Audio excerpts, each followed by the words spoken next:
Good afternoon from Two Happy Children Farm. I'm in a test plot soybean field here. I'm asking the question, how late can you plant double crop soybeans in central Texas and still make a crop?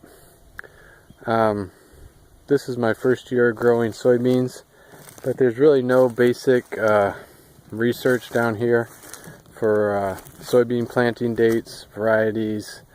So I've borrowed quite a bit from what they're doing in Arkansas and Louisiana. But fundamentally we're a little bit different here. We do get moisture in the summer, but it all comes at once. So this field was planted after we got some rain in August. This is a group 5.3 soybean. And you can see the stage of growth. We're at 1,150 heat units since planting. We didn't have any trouble emerging. We'd had a nice rain a week before planting, and I waited for the ground to dry and planted in the moisture. And then we got Hurricane Harvey 2 weeks later. So I don't imagine this field is going to make it through before December for harvest, but I know it's going to give me some benefits soil wise, and I had seed left over, so I thought I'd use it up. So the reason I planted this is I'm just tracking the heat units that we get and stages of growth.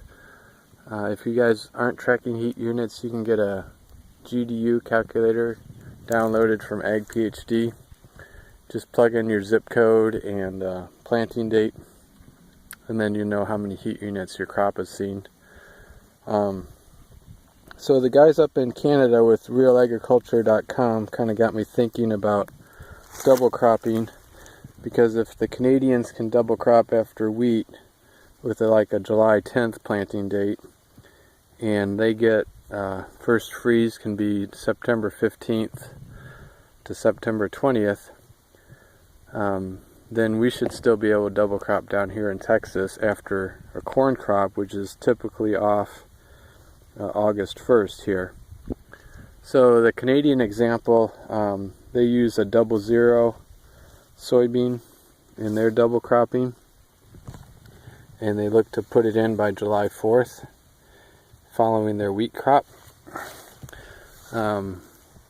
So our first freeze up here or down here is typically November 15th to 20th, and it might not be a real severe one. It just might hit 32 for an hour, and that's about it.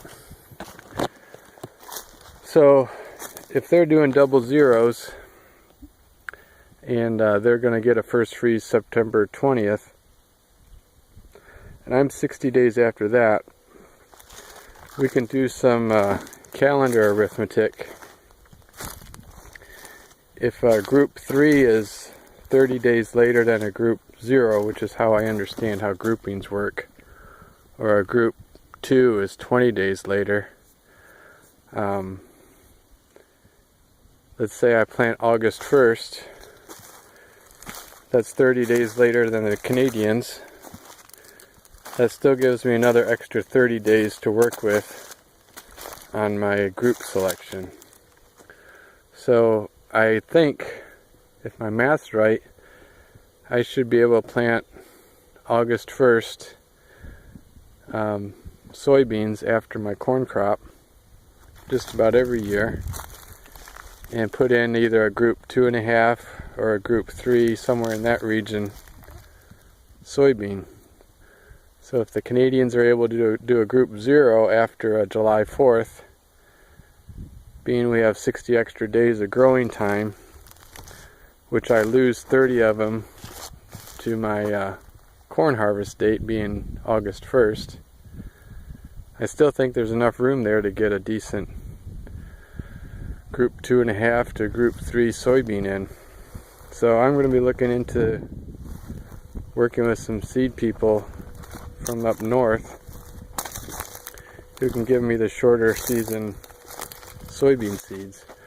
The southern varieties down here generally are group 4.8 and higher, because everyone's working to plant your typical crop in March. And then if they double crop, they're doing it after their harvest of wheat in June. So they're still pushing a full length variety down here with the southern soybean growers.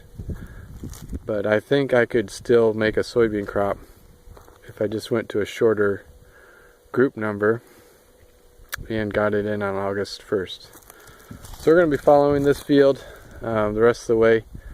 Like I said, I don't think it's going to be a bin buster, might not even make it to the bin, but I'm going to be tracking its maturity and stage of growth against the heat units and the calendar, and we're going to see what we can learn and do